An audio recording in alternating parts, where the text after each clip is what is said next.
Good day, everyone.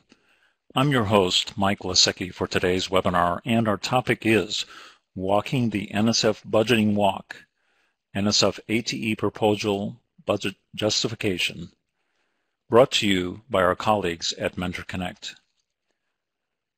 This webinar will be recorded, and you'll automatically receive a link to the recording. Let me acknowledge first our host today.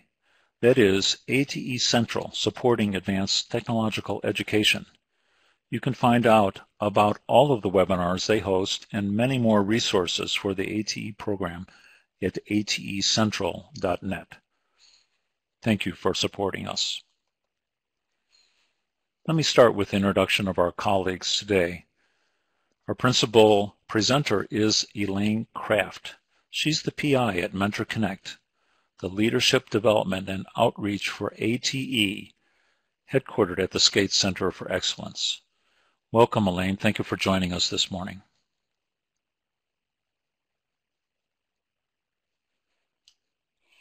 Thanks, Mike.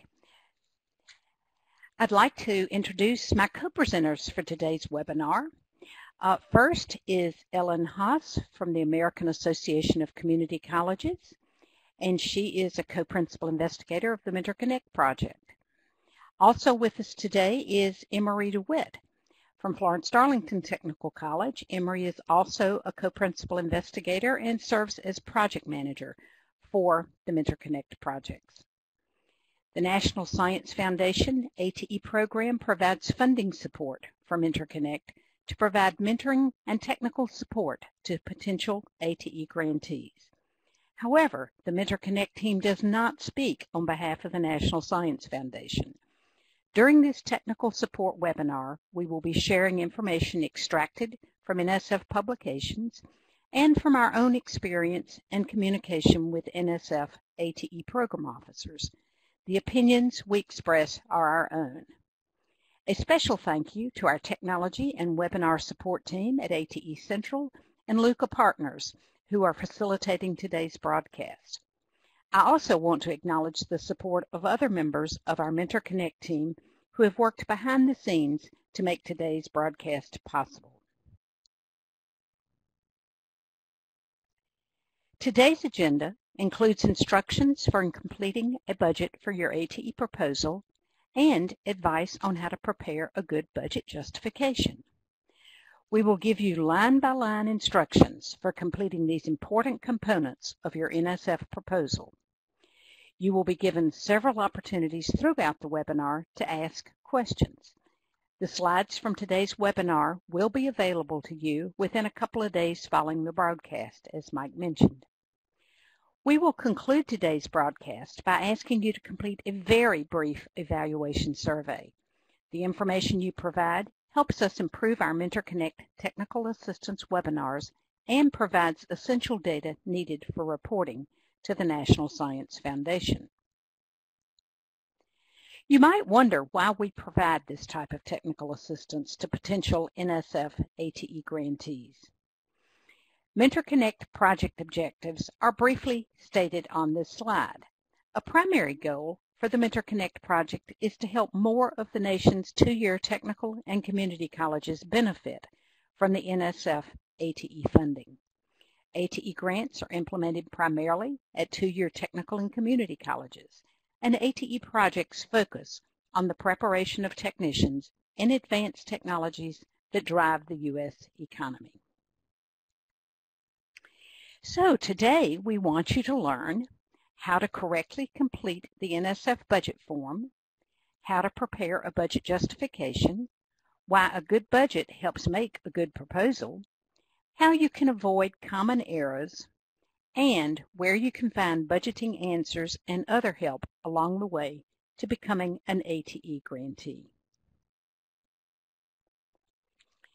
The budget form is an online form within the proposal submission function in FastLane. The information you enter into this form becomes part of your overall NSF grant proposal. If I may deviate for just a minute, there's something else you should keep in mind. While it is permissible to submit grant proposals using grants.gov, We strongly encourage that you use FastLane for submitting grant proposals to the National Science Foundation. FastLane is set up to support submission of these grant proposals. If grants.gov is used, there are extra steps that are necessary for all required information to be transferred from grants.gov to NSF. There is a time lag associated with this transmission, so you can't be certain when a proposal will be received by NSF.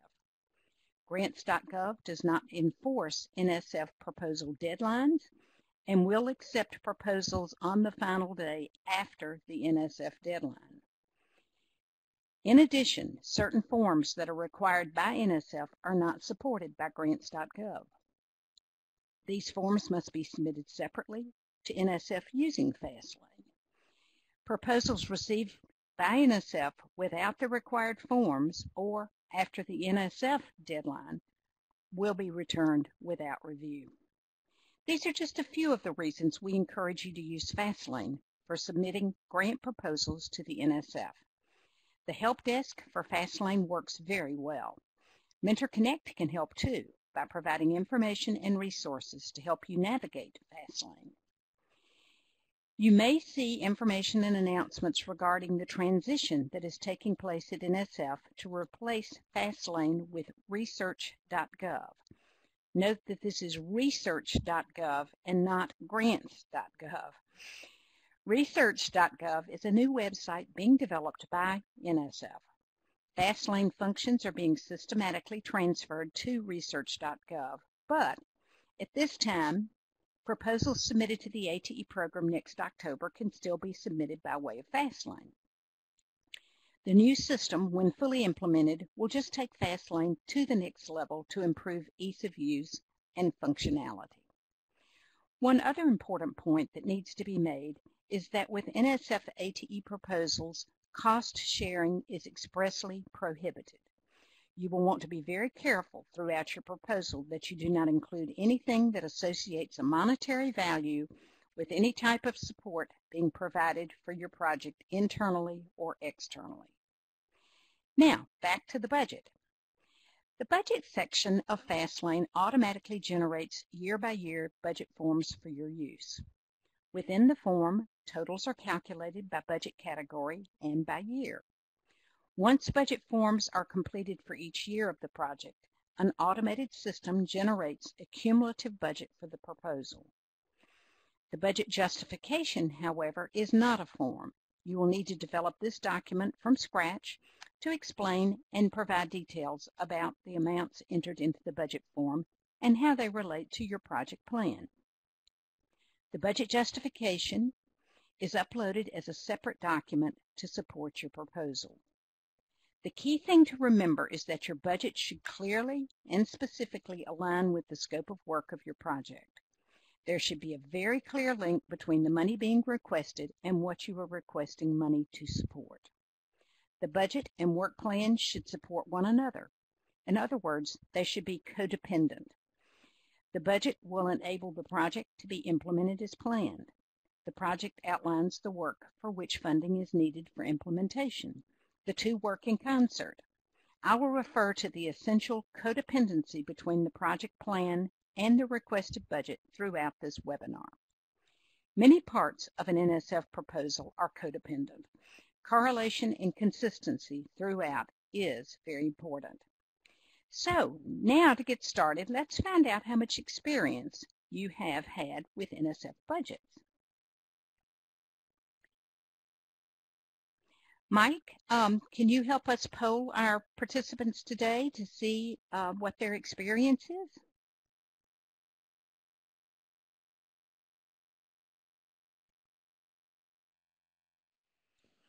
Well, Elaine, we've got some people that have completed in FastLane, but the majority of us have just not had that exciting opportunity yet. Well, I hope this webinar is going to help them get ready. It does look like we've got a mix of experience in the audience today. So whether you are a budget veteran or this is all brand new to you, We hope this webinar will broaden your understanding of budget and budget justification preparation. Okay, Mike, we can close that and we'll move on.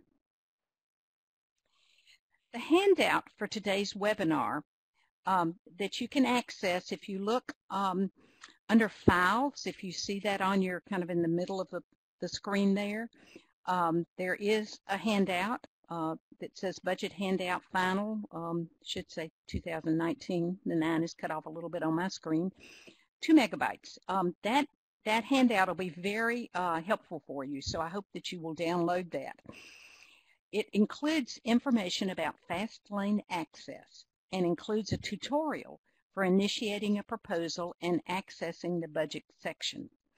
So, since we've provided that information, at this time, I will fast forward to the budget preparation point in that process.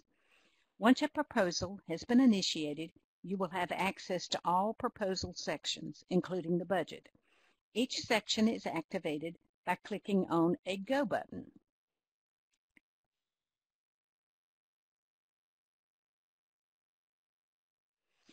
The first step is to select funds for year 1.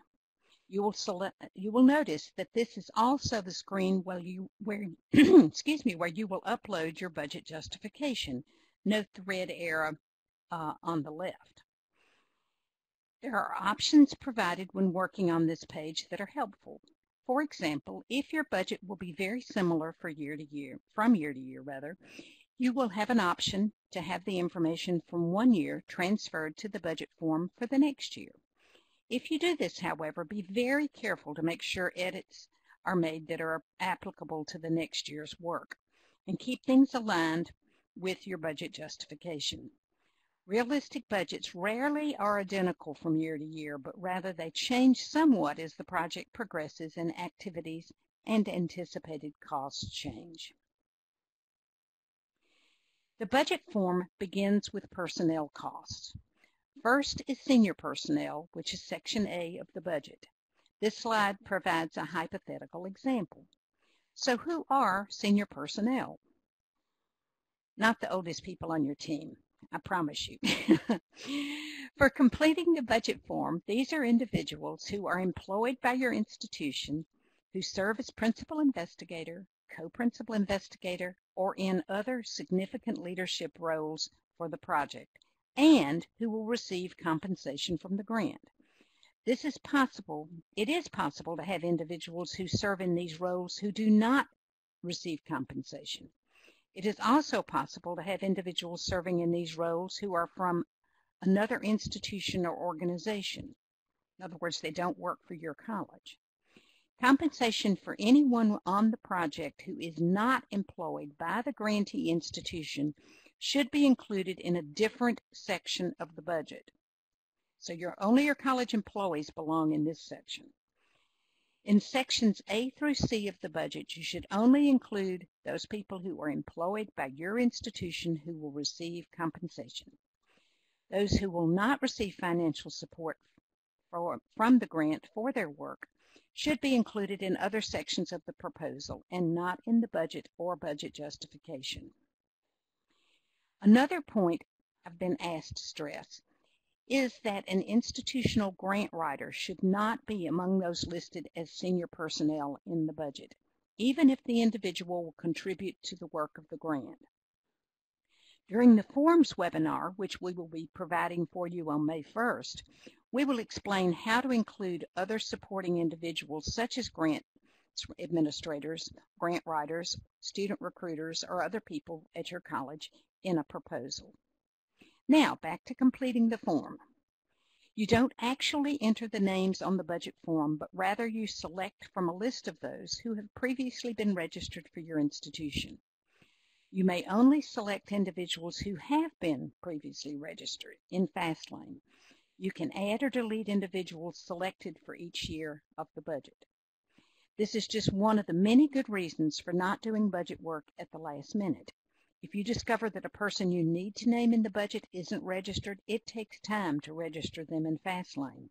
Also, only someone with FastLane administrative permission at your institution can register a new person. The same thing is true for subawards. For an organization to receive a subaward from your grant, the organization must be registered in FastLane. In addition, all senior personnel included in the subawardee's budget, which is separate from your main project budget, must be registered in FastLane by that organization. These are definitely not last-minute tasks. My advice is that if you have multiple people you are considering including in your budget, register all of them. When you prepare the budget, you select only the ones you want to include. You can also deselect a name if plans change. So don't delay registering personnel in FastLane because you are not yet sure exactly who will be included in your budget. One last thing to note on this slide, the Calculate option appears at the end of each budget section. There's a red arrow pointing to that. It is helpful to calculate as you go along so that you can keep an eye on budget section totals. Beware, however, that the Calculate function does not save your information should you exit the system. I will show you where you have the option to save your work. This slide shows the very important save command. There is only one save command key on the budget form, and it is all the way at the bottom of the page. After each section of information is entered, scroll all the way to the bottom to section L and save. If you do this consistently, you can come back to the budget at any time and previously entered information will be waiting for you. Forget? Yep, you guessed it. You get to start all over again. Now, I will walk you through more budget form specifics. On this slide, you can see an actual budget form. On the left, the NSF budget categories are listed. The list is alphabetical, and numerical organization of this list is important. We strongly recommend that you use these categories in the alphabetical order presented as an organizing tool when preparing your budget justification. Both reviewers and program officers will appreciate a budget that is organized this way. A little later, I will show you an example of how to do this. NSF budget categories are likely to differ from budgets you work with at your college. And it is important to understand how NSF defines each category so that you can plan and submit your budget accordingly. Once funded, you will need to work with your business office to develop a clear crosswalk between the NSF budget categories and the budget codes that will be used by your college. Now, let's look at each of the budget categories. As you can see, there are two personnel sections. Section A is senior personnel, and Section B is other personnel. A separate Section C is provided for including fringe benefits that are associated with personnel costs at your institution. Once again, let's look at a sample budget allocation for Category A, senior personnel. Note the horizontal red arrow near the bottom of the slide. This is where you can add or delete individuals in this section. In general, individuals in the senior personnel roles should be receiving some financial support to conduct the work of the project and help ensure its success. However, if you have a person serving in a senior personnel role who will not receive money from the grant, the individual should not be included on the budget page. Do not include anyone for whom the budget entry would be $0. Stated differently, every senior personnel named in the budget should be associated with a dollar amount. It is important that the amount you budget for an individual aligns with institutional salaries or pay rates for that individual and with institutional policies and procedures for compensation. An individual may not be paid more or less than their compensation from the institution would ordinarily be for comparable time and work. Ideally, no individual will be budgeted to receive more than 100% of her full-time salary in a given time period, such as a semester. It is important that those working on grants have a reasonable amount of compensated time dedicated to this work. However, overload pay for faculty in community colleges is prevalent, and NSF supports institutional practice in this regard. No faculty member or other employee should experience a pay reduction while working on a grant. This means that a faculty member who routinely teaches an overload may substitute overload teaching work with grant work to maintain his or her customary compensation. Or a faculty member may be paid extra for taking on grant work in addition to a full-time teaching load, as long as the college policy and procedures for this additional work or an overload pay are followed. If an individual will be receiving overload pay for teaching or completing grant work, this overload pay must be explained in the budget justification. In addition, information about the college's compensation policies and procedures for overload pay must also be referenced in the budget justification. The rule is that an institution's policy and procedures covering overload compensation should apply to other types of overload or extra pay for college employees, such as a teaching overload. The policy and procedures should not be specific only to a person working on a grant funded by NSF. Specific language from NSF about overload pay may be found in MentorConnect online resources. Information in the budget and in the proposal need to match. The time allocation for anyone in a senior personnel role for the project will be reported multiple times in the grant proposal. It is important that the information you provide be consistent with each reporting. For example, senior personnel will be named in the project description, and the time each person will devote to the project will appear at least 3 places in your proposal: on a current and pending support form, in the budget, and in the budget justification. It is easy to get tripped up as you finalize your budget, so be careful and consistent by checking and rechecking other places throughout the proposal where this information appears. When you allocate funds to support personnel, you need to be reasonable and very specific, both within the proposal and in your budget justification, about the work the individual will be doing for that compensation. It is never good if an individual appears to reviewers to be overcompensated for too little work, as outlined in the project description. Likewise, reviewers also worry when there's too little compensation for an extensive scope of work. Principal investigators are expected to be compensated for their project work time, either with direct financial support or with release time. Because time and compensation calculations are an area where reviewers and program officers often find errors, I want to provide a couple of very specific examples to help you do this right. Before I walk you through this example, I would like to note a couple of things. First, if you carefully read the NSF guidelines in the Proposal and Awards Procedures, Policies and Procedures Guide, the PAPPG, you will see a reference to a 2-month limit on faculty time. However, for ATE projects, faculty are not necessarily limited to 2 summer months, as is the case with many other NSF programs. However, you should discuss any personnel support that is outside the NSF Proposal and Award Policies Procedures Guide with a program officer before submitting your proposal, and all requested budget support for personnel should be well justified.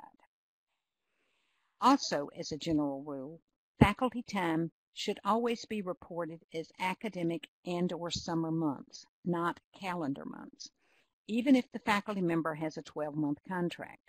If teaching contracts are 12-month contracts at your institution and reporting faculty time in calendar months is appropriate for your situation, explain this in your budget justification.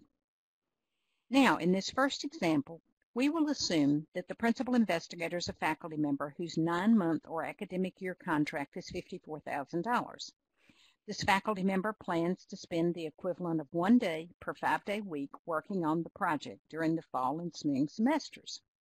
In addition, he or she will work full-time on the grant for the equivalent of 2 months in the summer.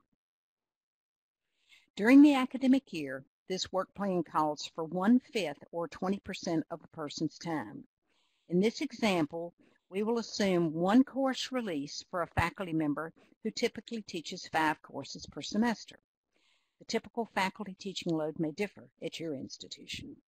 Whatever your situation, you will want to calculate the percentages and work month equivalents based on your college's faculty loading practices. You then prorate the budget request accordingly. Even if a faculty member will be working on a grant all year long, don't report time is 12 months in the budget. The time that you should include on these forms is the fraction of that person's total work time that will be supported by NSF funds. To do this calculation, you need the person's salary per month and the number of academic months that equate to the planned amount of release time or salary support. For summertime, you just need to know what monthly salary rate to apply. The time calculation in this example gives us 1.8 academic months for the faculty member's time in the fall and spring semesters. To this amount, you add 2 months summer salary for that work that will be done in the summer. The total time should be reported separately by academic months and summer months, but the budget dollar request will be the sum of the two. The picture insert in this slide shows how to report academic and summer months. The calendar box is left blank. You should never put a number in the calendar month box when reporting academic or summer months and vice versa.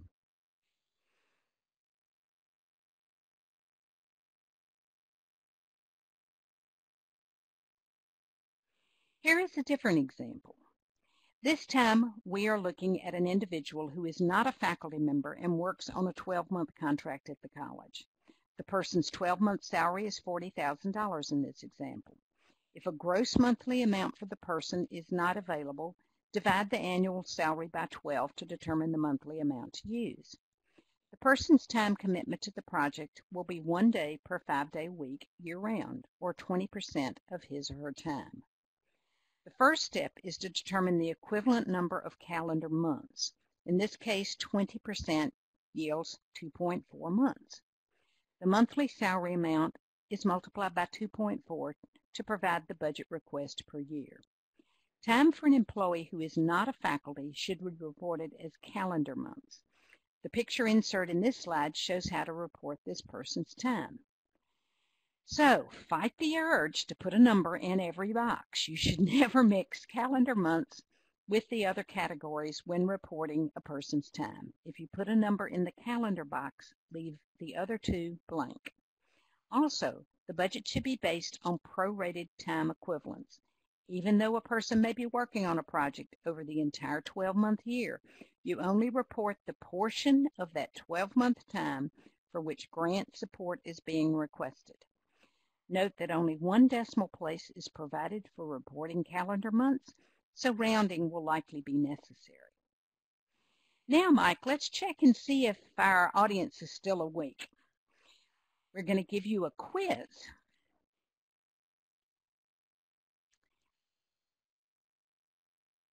So take a look at this question and then tell us what you think the answer is.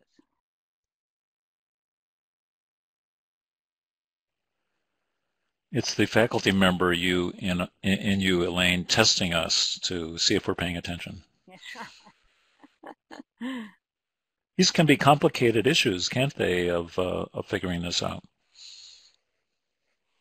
Yes, and it's sometimes it's a little counterintuitive, you know, because we work in the academic world with FTEs and all different kinds of systems of counting time and warm bodies and how much commitment there is. And so this NSF has its own way of doing this, and these person months are just unique to NSF.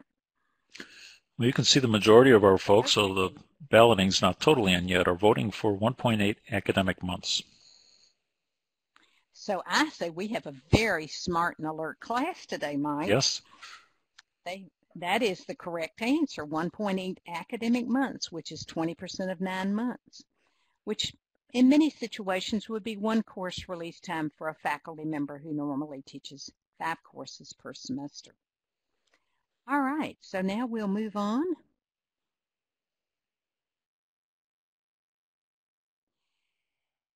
This category is other personnel. As you can see from this photo of the actual budget form, the other personnel section includes several categories that are not likely to be applicable to NSF ATE grants, such as postdoctoral scholars. You may, however, have other professionals who will be compensated to help with your project. For example, this is where you should include adjunct faculty who will be paid to provide full-time faculty with release time.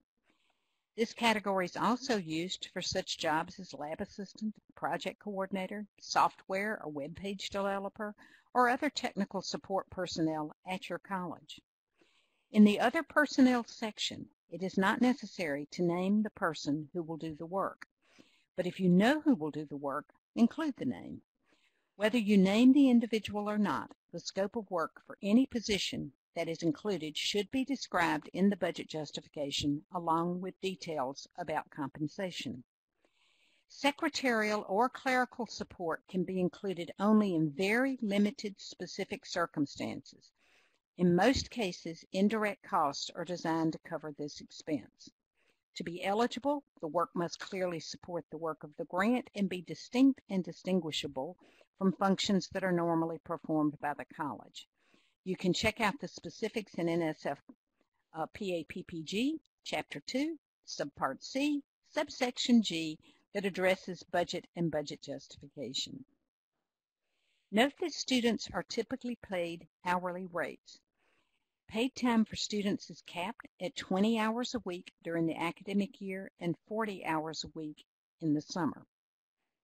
Just as a reminder, the total amount to be paid per year that you indicate on the budget form for anyone in the other personnel category should be backed up in the budget justification by a description of the work to be done and the hourly or other compensation calculations along with the total amounts per year. Now let's take a look at fringe benefits.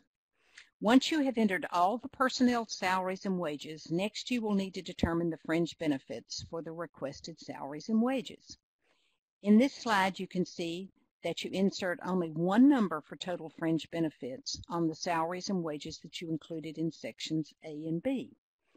An explanation of your fringe benefit request should be included in your budget justification, clearly stating the fringe benefit rate that was used.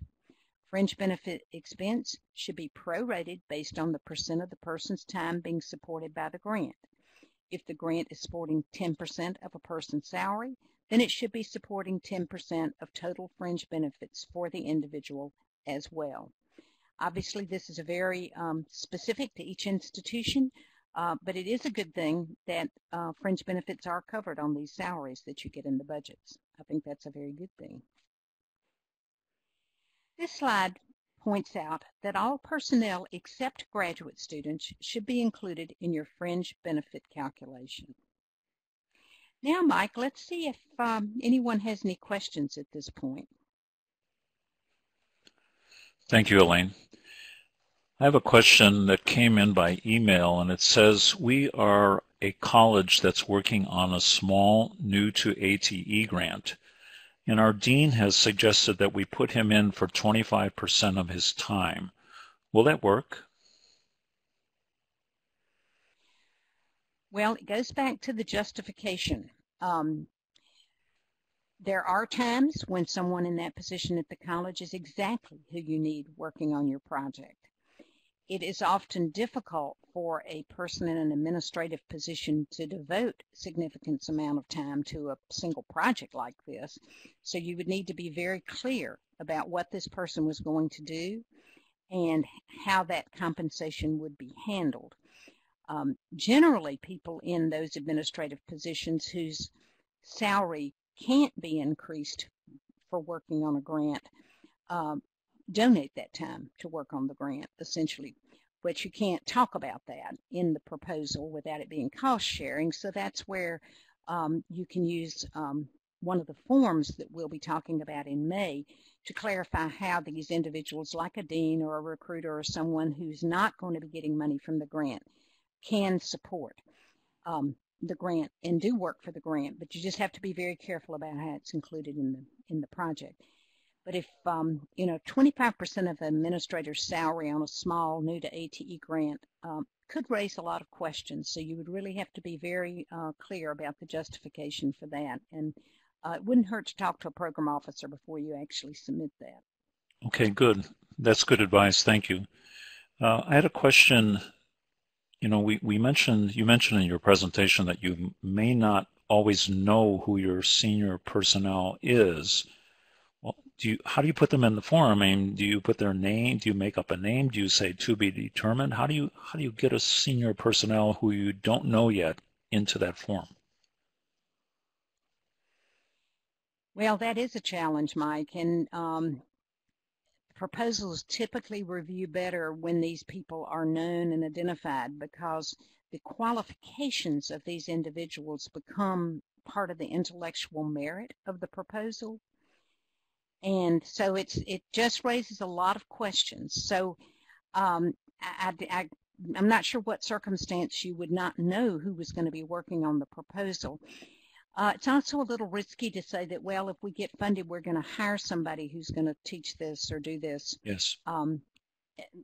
That's typically the reviewers and program officers like to see the college have these people already on board. Maybe it's an adjunct faculty member who could be brought on full time should they get the grant funded and have an opportunity to grow a program to the extent that it could support another full-time faculty or something like that. But I would be very cautious about putting a to be named in a senior personnel role. Well, thank you, Elaine. That's a very thoughtful response. At this point, I think we'll save the other questions we have because we do have several more question breaks coming up. Elaine, I'm going to take us forward here, and I'm going to invite Ellen to come on and talk about the very important aspect of the budget related to equipment. Thank you, Mike. So moving on in direct costs, we'll talk about equipment.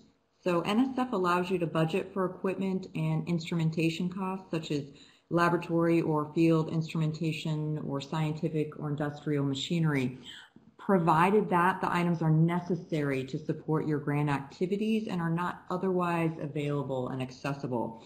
So keep in mind that you will need to justify any equipment you're purchasing for the grant in terms of student use and learning outcomes. And any equipment purchased with grant funds must have a service life of over 1 year. So in budgeting for equipment, if you look at the form, you'll see that this category is where you would list single items of equipment with an acquisition cost of $5,000 or more. So in addition to the price of the equipment, you'll want to factor in the cost of any modifications or attachments or accessories that are needed to make the equipment usable for its intended purpose. And that's how you come up with the total acquisition cost. So as an example, if you were purchasing a piece of machinery that costs $4,000, but that machinery requires 2 attachments that each cost $5,000 to make it usable, that brings your total acquisition cost for this piece of equipment to $5,000. So you would budget it here under equipment. As another example, if you were purchasing laboratory equipment or say handheld GPS units or some other type of instrumentation where they individually cost less than $5,000, that would be budgeted under materials and supplies, and I'll cover that shortly. But the most important consideration for those applying for grants that are small new to ATE is that your equipment cost should be relative to and fit within the overall scope of your budget. NSF doesn't set a limit on equipment for small new to ATE, but again, you're really going to want to think about how you're justifying equipment and how it relates to your overall objectives. So including a budget that requests funds for equipment that takes up the majority of your budget is not a good idea. So in addition to budgeting reasonably for equipment costs and justifying those costs as to why they're needed for your project, you're going to have to acquire that equipment in accordance with your college's own organizational practice. Do note that your college may classify equipment differently from NSF.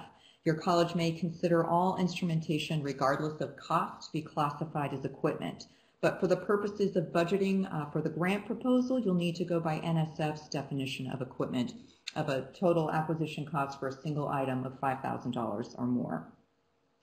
Also, when constructing costs for your budget, NSF expects that you'll ask for any available educational discounts from equipment suppliers. Some may have or offer discounts, and you can apply the actual cost of the equipment to your budget, as well as document the discount as part of your budget justification. And see, just a quick take on what equipment is not. So NSF funds cannot be used to support costs that would normally be made if you didn't have a grant, so such as laboratory upgrades or routine teaching activities. So you can't use equipment costs for teaching aids such as film projectors or whiteboards or general utility items such as office equipment or office furniture. And most importantly, again, all equipment costs will need to be detailed in your budget justification. And this includes addressing why you need the equipment, who will be using it, and how it will be used. So moving forward, we'll talk about travel. So travel under Section E of the budget, this travel line is only to be used to budget for travel costs for project staff or college personnel that may not be project staff but are traveling to help accomplish project objectives, such as faculty members that need to attend a professional development meeting to be able to test project-generated materials in their classes, as an example. So you would not budget for travel of advisory committee members, speakers, or consultants under this category. Only project staff and college personnel traveling for the project would be included here. So when budgeting for travel, you will only include funds for travel that is necessary to accomplish project objectives. So funds can be requested for field work, attendance at meetings or conferences, or other travel associated with the proposed scope of work. Attendance at meetings or conferences, again, must be necessary to accomplish your proposal objectives or to disseminate its results.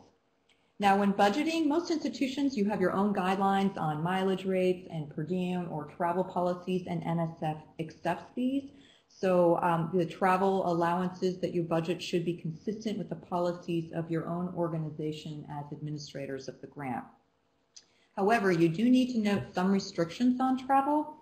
You must book the most economical form of travel, such as economy class airfare.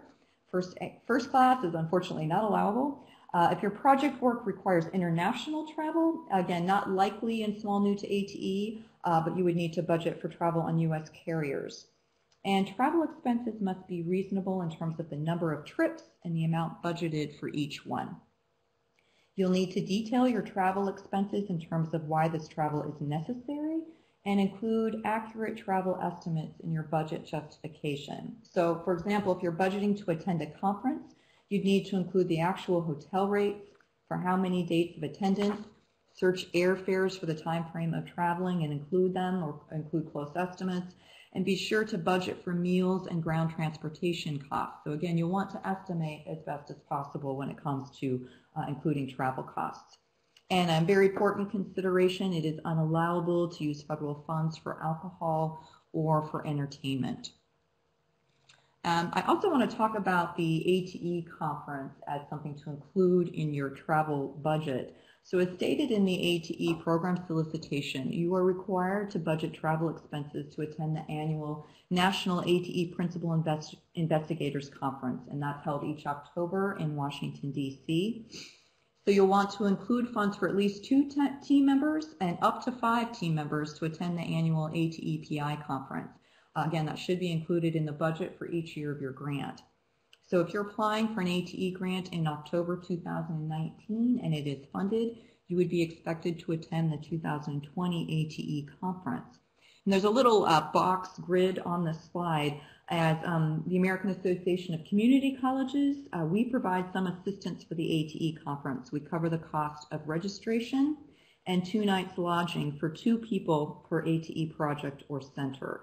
So you'll want to consider budgeting airfare and other travel costs to from Washington, D.C. for 2 team members, and for full travel, lodging, and a registration fee of $350 for any additional team members you want to bring, up to a potential total of 5.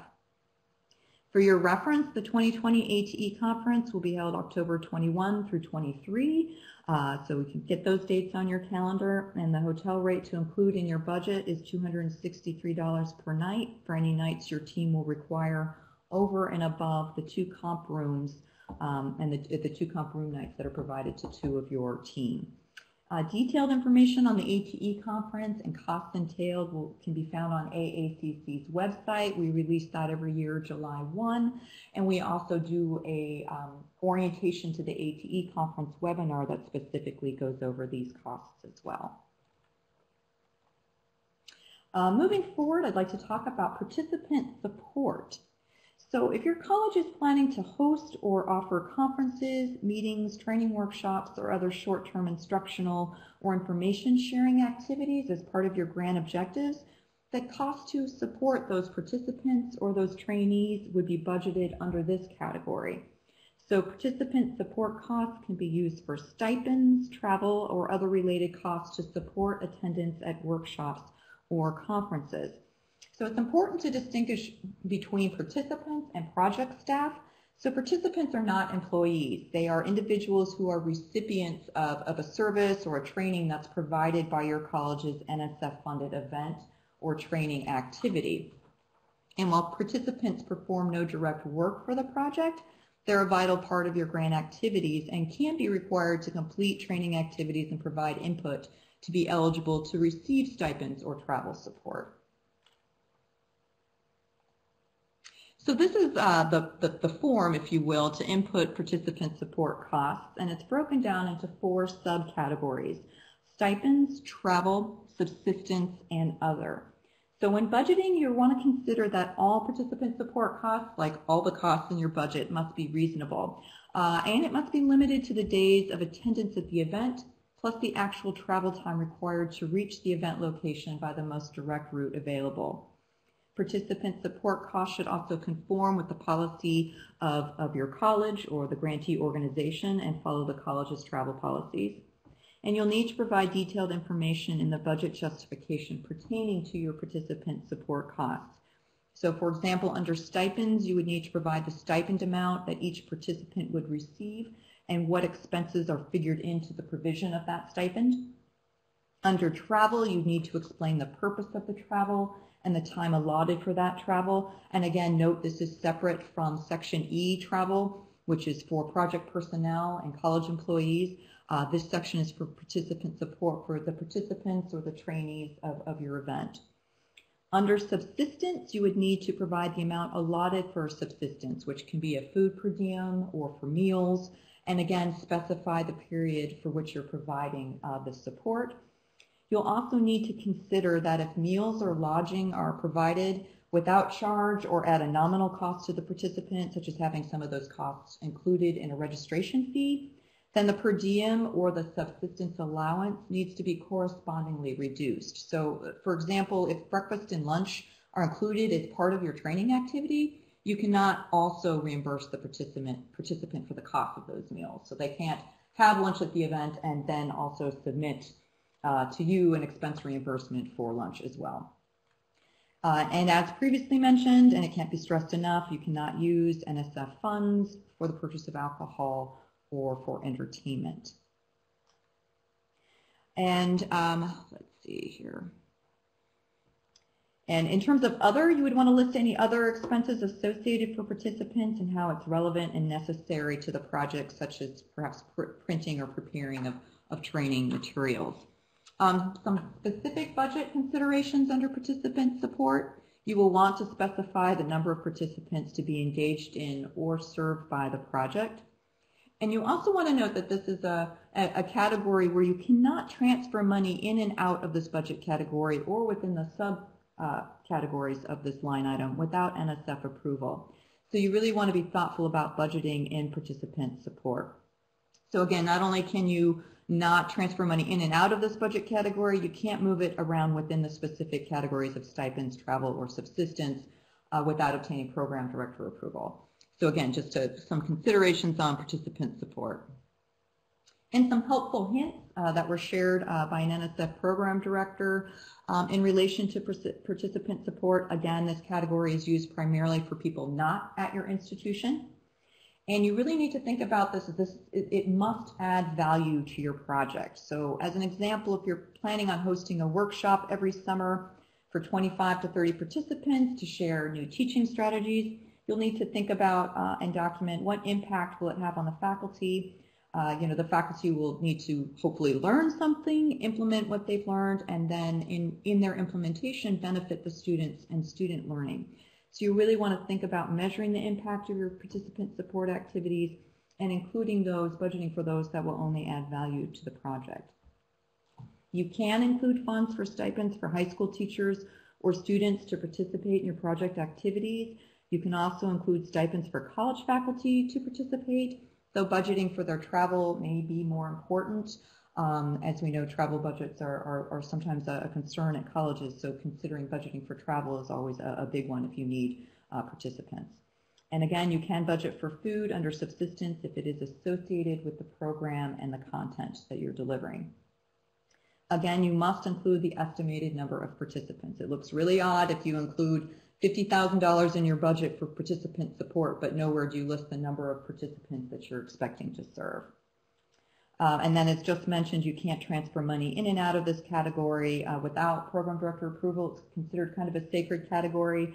But if you did budget in this category and did need to move things around, it would require you to go into fast lane under notifications and requests, state why you need to move the money you'd originally budgeted, and as long as the request is reasonable and you include a rationale, your program director would typically approve the change.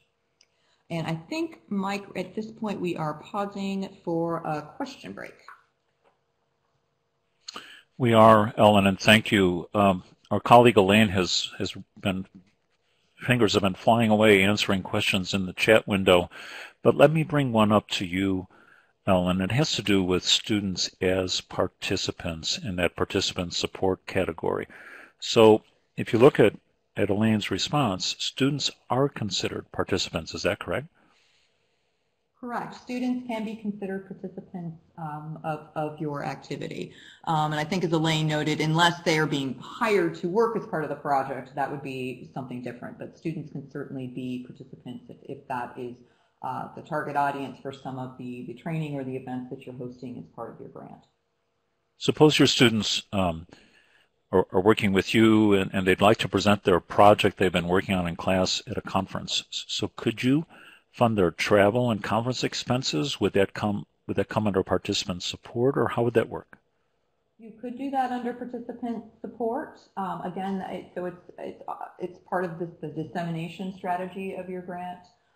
That you could budget for students to do that and share information and get the word out on your project. Okay, that makes sense. Now let me turn back to you on equipment first. Elaine crushed our hopes in the chat window because we wanted to be able to buy an annual maintenance contract with that big piece of equipment instead of having to ask our dean for it. But she said we can't do that, and we can't pay for putting in the 223-phase connections, although we could buy a power cord. I guess that's true. There are limits, but let me ask you, so I appreciate Elaine answering those. Could you remind us again of what the upper limit on a piece of equipment is, or the total equipment budget? How much can we ask for? Well, in small new to ATE, there's not a hard or fast rule of how much money you can ask for in terms of equipment.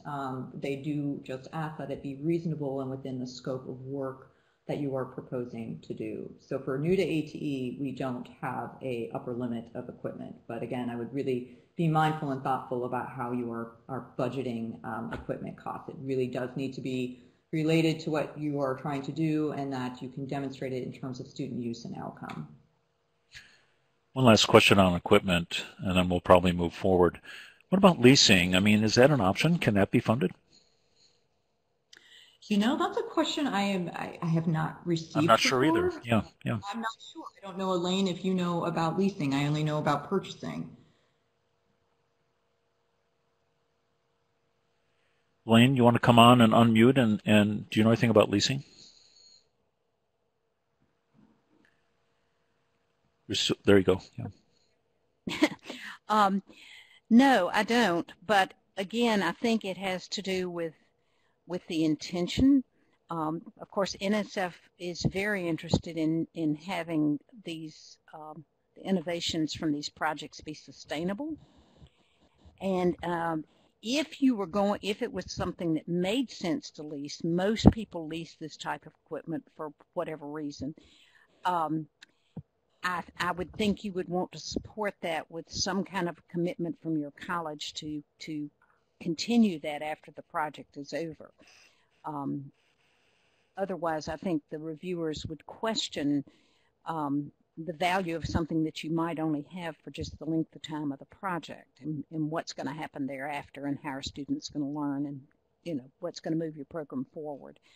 So I think it would need to be something that was, I actually had a project that I worked with this last year that had a request like that, but they had some pretty firm commitments from industry to supply that item after the grant ended.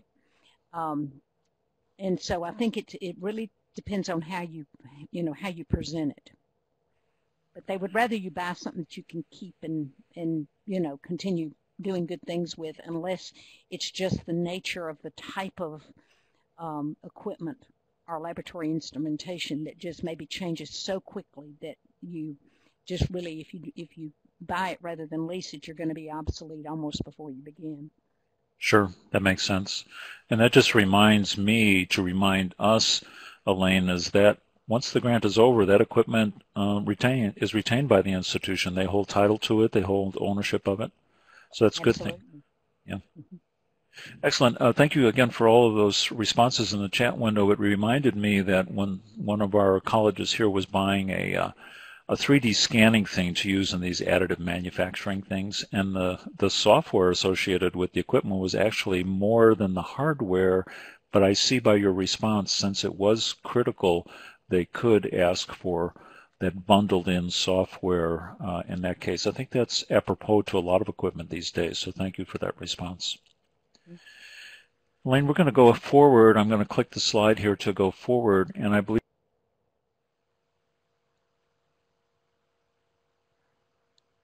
Okay. Every institution receiving a grant award from the NSF must include indirect costs in the budget. Elaine, I'm sorry. I needed to finish covering direct costs. I think I lost Mike there. Oh, okay. I'm sorry.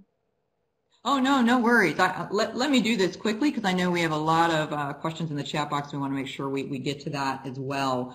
So let me cover the rest of direct costs that are in your proposal budget. So we have materials and supplies, publication costs, consultant services, computer services, and subcontracts.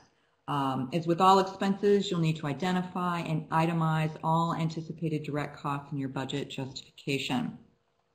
So if we look first at materials and supplies, these are items that are project specific and demonstrated as necessary to run the project with a cost of $5,000 or less. So as we were just talking about, equipment is classified for a single item of having a total acquisition cost of $5,000 or more. As an example, if you're purchasing 30 handheld GPS units for surveying at a cost of $200 per unit for a total cost of $6,000, this amount would be budgeted under materials and supplies as the individual cost per unit is under $5,000.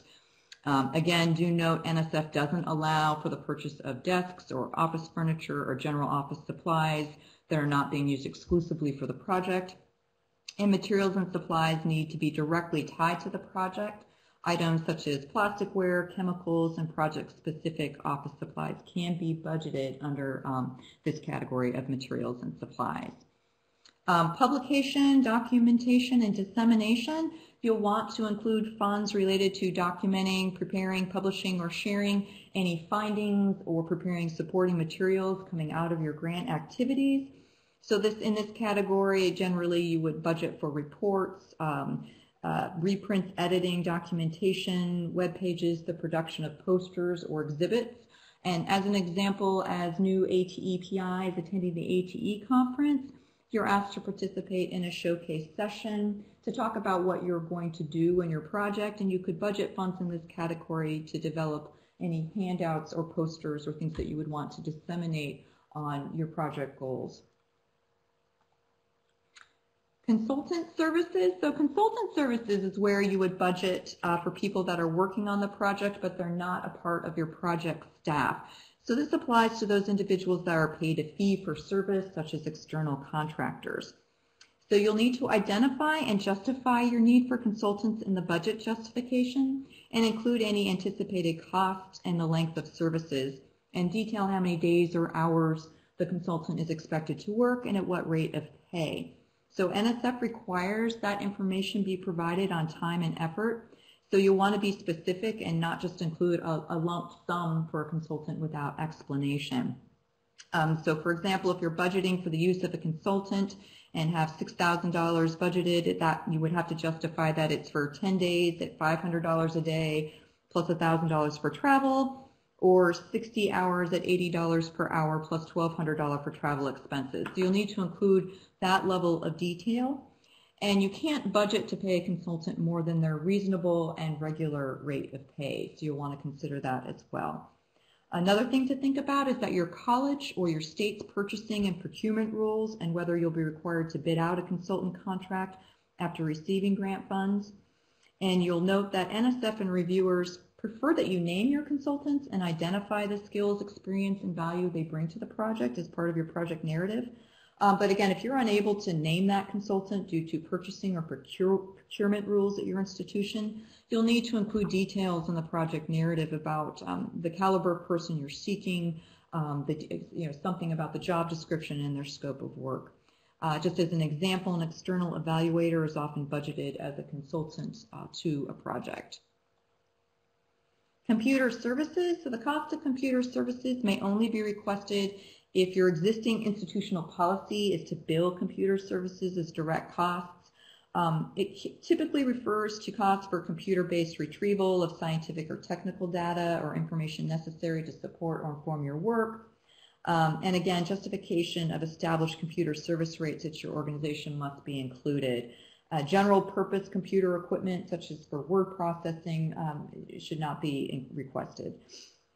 In terms of subawards, new grantees are not likely to have subawards, but as some of you on the webinar may be applying for larger projects that could include subawards, we'll briefly cover this budget category. So subawards are used to fund a discrete portion of work that's carried out by another organization, and the subcontracting PI is responsible for the work proposed in the subaward, and the subawardee is responsible for the management and oversight of the subaward budget. So, but it is the prime institution, it's your college, that would ultimately be responsible for all the project work, including the subaward. To include a subaward, it requires a separate budget. So on the main budget form, you would list the total annual subaward costs, but your budget justification must include details on the subaward, including a description of the work to be performed and a clear description of the basis of selection for the subawardee. So again, subawardees are named on the budget, and a separate budget and budget justification for each subawardee must be included. And in addition, in order to list a subawardee, that organization needs to be registered in FastLane. So that's something you'd want to make sure was completed as well. Under other direct costs, any other direct costs not previously identified but that are necessary to support the project must be included here and detailed and itemized in the budget justification.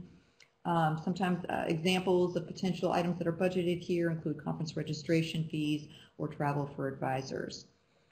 And then last slide for me, picture of total direct costs. So this is the sample form from FastLane that will calculate your total direct costs. So this is the easy part. If you've entered all of your numbers correctly, the total direct costs for your grant proposal will be calculated for you. But your budget isn't quite complete yet. I'm going to turn it over to Elaine to talk about indirect costs.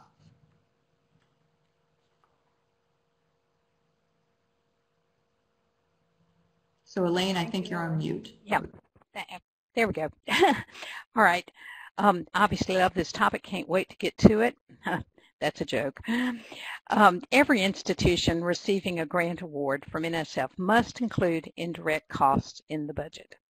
This money from the grant helps support the business office and other operations of the college. Including indirect cost for grantee institution is mandatory. Your college must include in the budget and recover indirect costs in the federally approved rate that applies to your institution at the time the grant award is made. The rate in effect at the time the grant award is made will apply throughout the life of the grant, even if the college's rate changes in the interim. The same is true for any subawards included in your project budget. Including indirect cost for subawardees is also mandatory. Each subaward will have its own budget form and must include a separate budget justification. Each subaward will also have its own indirect cost rate that is likely to differ from the grantee institution rate. The first thing you need to determine is if your institution already has a federally negotiated direct rate. These rates change over time, so make certain that the one used in your proposal is current. Before the grant award can be made to your institution, you will be required to provide verification of your federally negotiated indirect cost rate. So, many of you are new to ATE. So what if your institution does not have an indirect rate established? This is an interesting situation. Your institution will not be eligible to apply for federally negotiated indirect cost rate until a grant proposal you submitted has been funded. At that time, your college may apply to the U.S. Department of Health and Human Services to negotiate a rate. MentorConnect has resources to assist your college with this process. If you find that your institution does not have a rate or that your rate has expired, what do you do in the meantime? NSF states that institutions without a federally negotiated indirect cost rate should use the NSF de minimis rate until a rate for the college is established.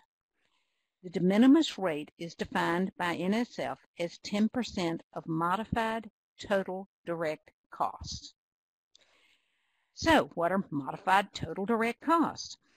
You have to determine those by subtracting ineligible cost from total direct costs. In calculating indirect cost, ineligible costs, or costs that may not be included in the calculation, are participant support, equipment, and, for the most part, subawards. NSF does allow the first $25,000 of a subaward to be included in the indirect cost calculation of the grantee institution. One point I want to make is that it is important to pay close attention to the impact that indirect costs have on your project budget. Some institutions or community college systems have relatively high indirect cost rates, and this has a big impact on the amount of money you have to apply to the actual work of the grant, because indirect costs are included within, that is, within the total grant request amount. Indirect costs are not in addition to the amount that you're requesting for the project.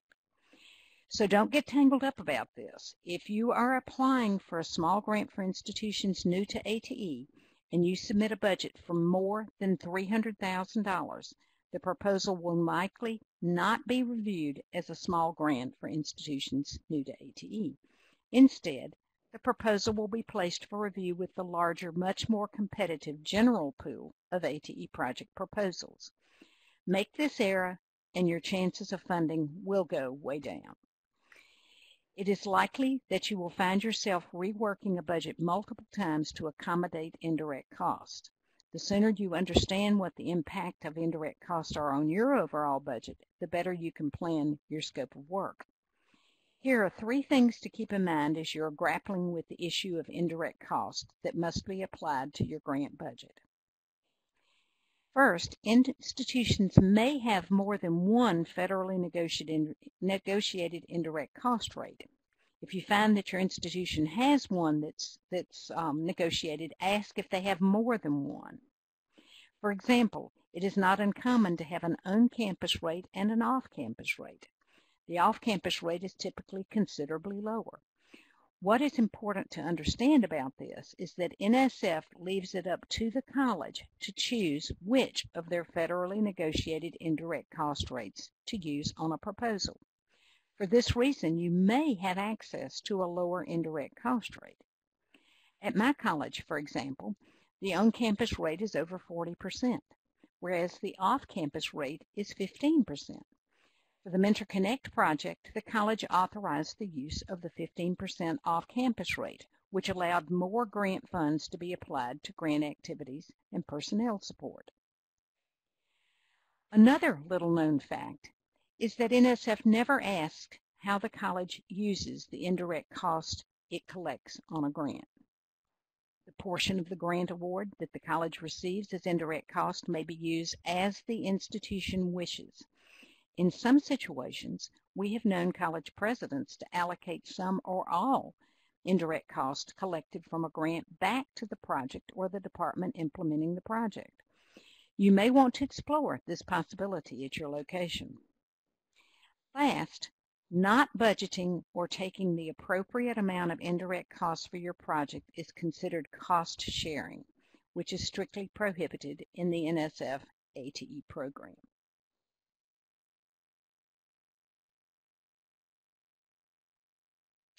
Now, let's look at how you calculate indirect costs for your budget.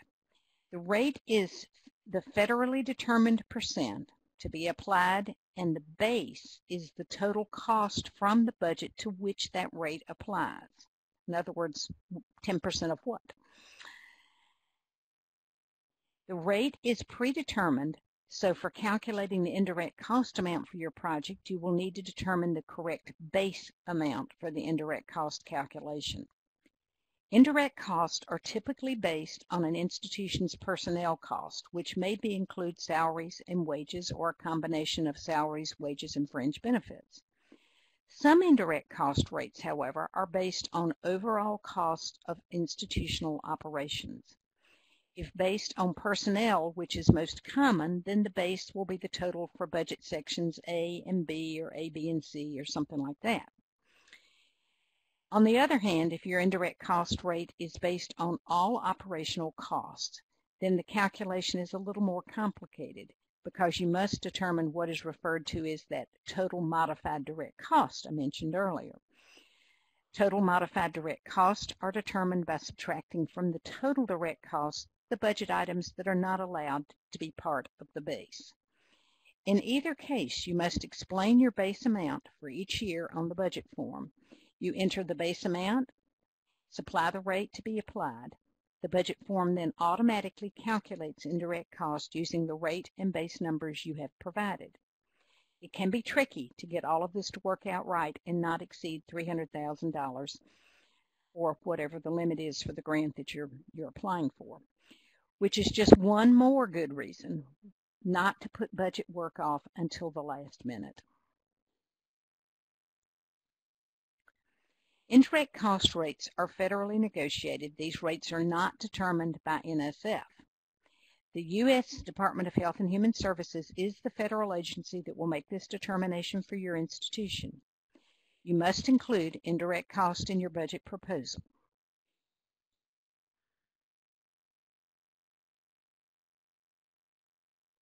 Either your institution already has an indirect cost rate, or the NSF de minimis rate must be used until a federally negotiated indirect rate is established for your institution.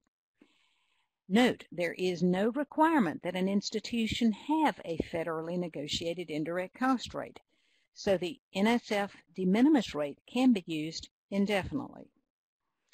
The categories of costs to be used for determining the base for your indirect cost rate calculation are determined when the rate is negotiated.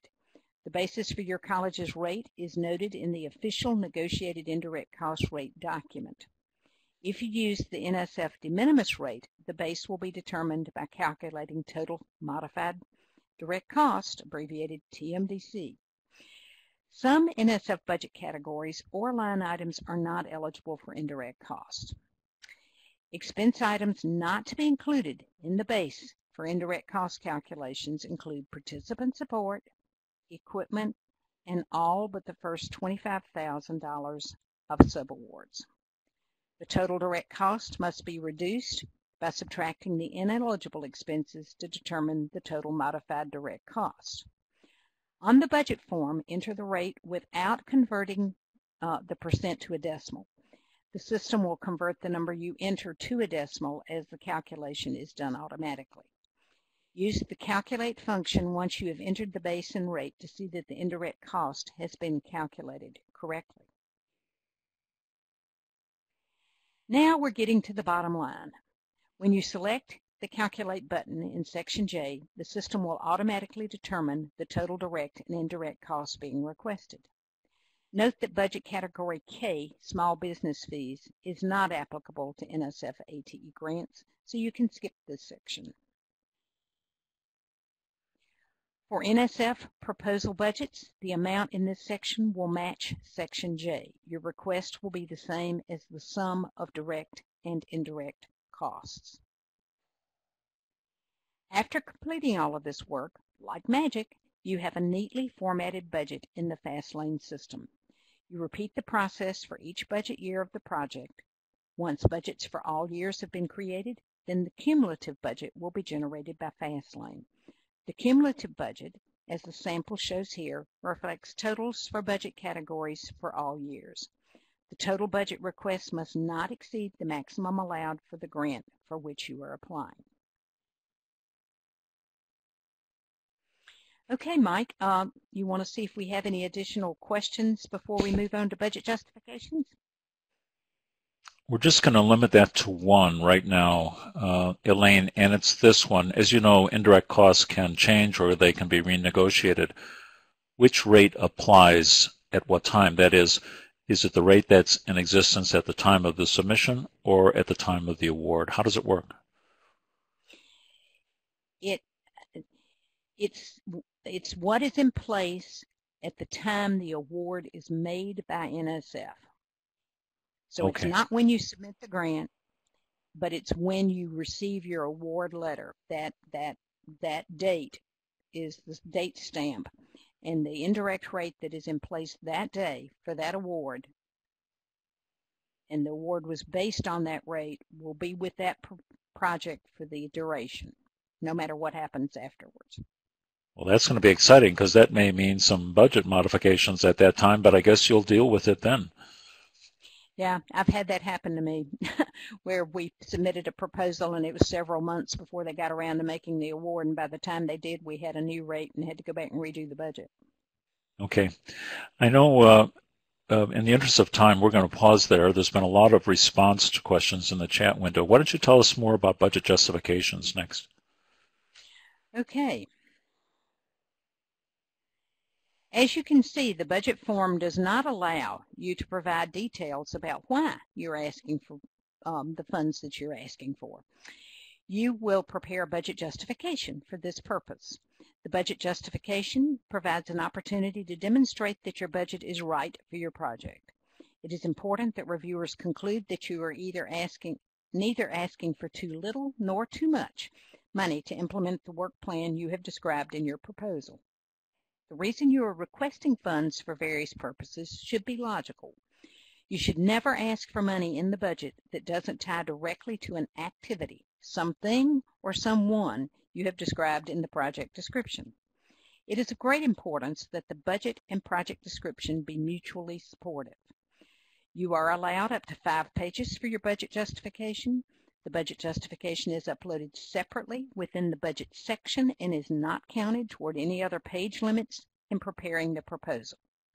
Each subaward included with the proposal also requires a budget justification up to 5 pages, along with the separate budget forms for each year. There is no specific format required for a budget justification. However, a well-organized budget justification will contribute to a more competitive proposal overall. I will share an example in a commonly used narrative format.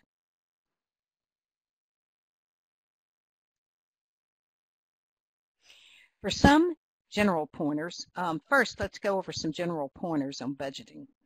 Think about the cost associated with everything that you are planning. Carefully align activities with corresponding budget amounts that will make the work possible and be reasonable. Research all anticipated costs, don't just guess. It takes time to research cost and enable you to be very specific about the amounts of money that are needed and for what purpose. A high level of detail is expected. This is yet another reason not to delay building your budget and preparing your budget justification. This isn't a last-minute job. Once your budget justification is prepared, convert your budget justification into a PDF document before uploading. Fastlane can do some funny things to special characters. Uploading PDF files eliminates this from happening. Even so, after uploading, always check to see if the document looks right and that you haven't exceeded the page limit. Your budget needs to make sense to reviewers and program officers. So, what if someone asked you for money? What would you want to know? How much money? If the total is made up of several costs, such as travel, how much is being requested for each component of the total? Include details such as hotel rate per night, number of nights, airline ticket prices, baggage charges, meals, and mileage. For whom do you need money? Personnel, participants, consultants? Who are these people? What will they contribute to the project? With what compensation? Over what period of time? What items do you plan to purchase and why? How will the material and supplies or equipment be used in a project activity to benefit students or participants? Don't request money for equipment or anything else that hasn't been described in the project description as integral to the project. Attention to detail is important to reviewers. They want to know that you have really thought through what it will cost to implement the project plan. They want to know that resources have been thoughtfully planned and costs carefully calculated to ensure the success of the project. Now let's look at a sample budget justification. In this sample narrative budget justification, paragraphs are created to describe cost. Now I realize on the screen this looks very small, but I think you can see the organization.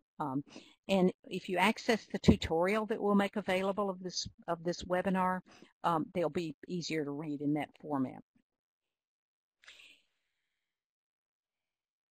Reviewers find it very helpful if you label your paragraphs with alphabet letters corresponding to the NSF budget form. For example, A will be senior personnel and E will be travel. If you are not requesting money in a category, just list the alphabet letter and indicate not applicable. The print is very small here, as I mentioned, but I think you can get a sense of the detail in this example. The format makes it easy for the reviewer to follow. The organization matches that of the budget form itself, and the specifics clearly convey that the prospective grantee has put considerable thought and attention into this budget. This slide shows the remainder of the budget justification.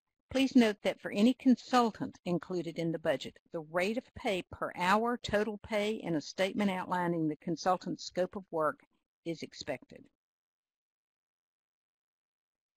Now, I will share with you some of the common mistakes program officers have encountered with budget justifications and proposals. One is that the maximum number of pages for the budget justification is either they've gone over the 3-page limit. But now that the maximum has been increased to 5 pages, I think that the greatest danger is having a budget justification that is too short, that you want to justify every amount that you have requested. So use that space to provide all these details and show them that you have done your research and calculations necessary to make your request as precise and realistic as possible. Organize your justification to align with the budget form and organize it for clarity. Use the same headers as are used in the NSF budget form. Don't list an amount to be paid to a consultant without specifying the rate of pay by hour and total hours or days of work. Be clear about what the consultant will provide to the project for the requested compensation. If your budget includes overload pay for faculty, you must explain who will be paid in overload, how much overload will be paid for what time period to do what work. You must also reference the college's policy and procedures for faculty overload pay that will be followed in making the payment. Don't be vague. Provide a list of specific materials and supplies you anticipate purchasing and the estimated cost per item, and indicate how each item will support the project. Adjunct faculty are neither participants nor consultants for your project. Part-time faculty should be budgeted in the Section B under Other Personnel. And I will add one more. In the travel section of the budget, that section is only for college personnel. Travel for participants should be budgeted in participant support. Travel for consultants can be included in the consultant line item or in other direct costs.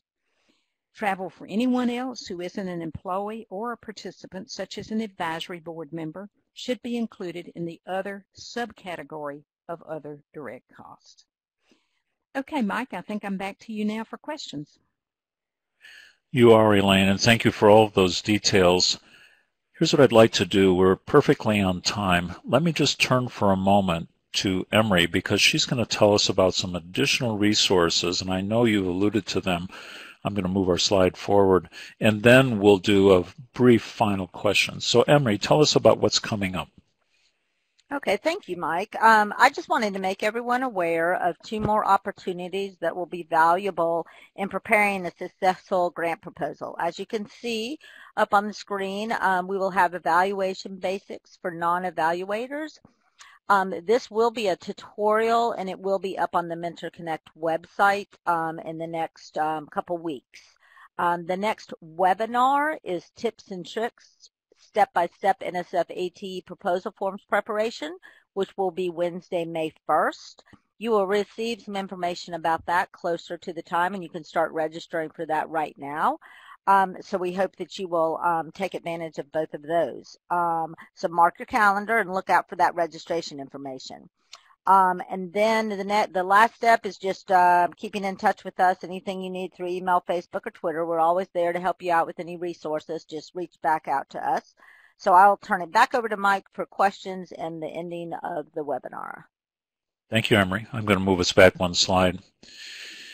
Several questions. I'm going to ask the first one to Ellen. Ellen, have you noticed how many times Elaine has said this isn't something to be left to the last minute today? I can't remember how many times she said that. Yes, and with good reason. That's why we started now preparing you for this budget, yes. Right, so a little comment there. Thank you, Ellen. Elaine, let's go to one question that's a pretty common one. What are the things for faculty overload? I mean, how does that work again? You can see the question there that came up about faculty overload. Very common. When's it allowed? And this is a very important actual change. There were a number of years where we were told that under no circumstances could a faculty member be getting any overload pay while they were working on an NSF ATE grant.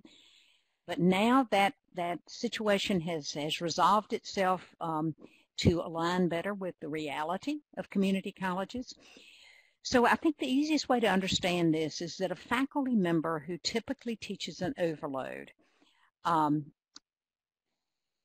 continue to have an income that is what they're accustomed to, with some of that work being grant work maybe instead of the teaching. But the guiding principle is what your college allows. NSF is deferring to college policy and procedures on this. They do not want it to be specific to those working on grants, but if your union contract or your college pay systems allow for a certain amount of overload, I think they all cap it at some point. I don't think anybody's got an unlimited policy on that. There could be, but I'm not aware of it. So up to whatever your college says the cap is for overload, part of that can be for supported by the grant for the work you do on the grant. The only thing NSF asks is that you be upfront about it. You say that it's going to happen at the time you put the proposal in your budget justification, and that compensation aligns with what the college would ordinarily pay somebody for a comparable amount of time and comparable types of work. Well, that really makes sense. I know I'm very aware of your comment, because the reviewers, if they look at a justification and they see some explanation of what's going to happen here when we talk about overload, I think they're much more accepting of that instead of just seeing it as a budget item without justification. So that's a very good point. Right, and they're always concerned that the person that is listed is going to be the one in charge of this grant or doing a lot of work on this grant actually has literally enough hours in the day to get it done. Sure. but they also know that sometimes the busiest people are the most productive. So remember, these reviewers are people like you and me. They're people who understand what life is like in two-year colleges and what loading's like and how you're movers and shakers, the kind of people who step forward and do these kinds of projects. They tend to work very hard. They really do, and I appreciate that comment. Let me just make one comment. Several people in the chat have asked, will this presentation be available? Because there's so many details here. And the answer is yes. You'll automatically get a link. It takes us about 2 days to process the recordings and the links, and we'll send that out to everyone. So not only will you have a link to the recording, which you can review, but you have a link to the PowerPoint as well. Here's my final question, Elaine, and it's a hard one. This came in by email, so let me think if I can phrase this correctly. Will they try to negotiate me down? So what this person means is if a award is made, will the NSF say, well, why don't you cut your budget by 10% and then maybe we'll talk to you? They're wondering, I think, should they put in some padding? I don't think that's a good idea, but I was wondering what you thought. No. Typically, they want to fund you at the level that they think is reasonable for conducting your project. I have seen them ask to revisit some costs, primarily when they didn't feel like they were well justified, or that mismatch that I mentioned earlier where they've got somebody that they think has got too little money for a lot of work. They might ask you to increase it, whereas somebody else might be, like somebody was asking about putting in 5% or 10% or 25% for an administrator. I could totally see them coming back and say, cut back on the administrator. They're going to be getting their salary anyhow. Let's give the faculty some more time and compensation for this work they're planning to do. So They do ask for some adjustments like that from time to time, but for the most part, they really want to fund you fully to do the scope of work you want to do. I think that's a great point, and really, Elaine, that takes us right to the end. They want to fund you to help you do what you're proposing to do. That just makes sense, and I think I enjoy working with the NSF because they think that. So thank you for emphasizing that. Colleagues, I'm going to move us forward to the very last slide here, and that Mike, has... if I could interrupt of course just you a minute. can. I also want to tell that in addition to having access to this webinar, as I mentioned, there will be a tutorial, all of the slides from today with the script, if you will, aligned with those PowerPoint slides. So you can just go to one section or the other and look at it. That'll also be available from Mentor Connect not long after this webinar. Excellent. mentorconnect-org. Thanks. So colleagues, that brings us right to the end of our presentation. First, let's a round of applause, please, for our presenters, for Elaine, Ellen, and Emery. Thank you very much for all the work you put into this presentation. And colleagues, what I'm going to do now is ask for your help. We've given you a lot of things today, so please help us with this one thing. I'm now going to pull up a screen that shows the survey, and this will open in another browser window on most systems. I'll put the link in the chat window as well, too. So this will open another browser window. Take a moment. You'll see this coming up on your system now for most of you. There's just a few brief questions. So that, folks, officially concludes our webinar. Again, thank you to our presenters, Elaine, Ellen, and Emery. Thank you again. Goodbye, everyone. Thanks, Mike.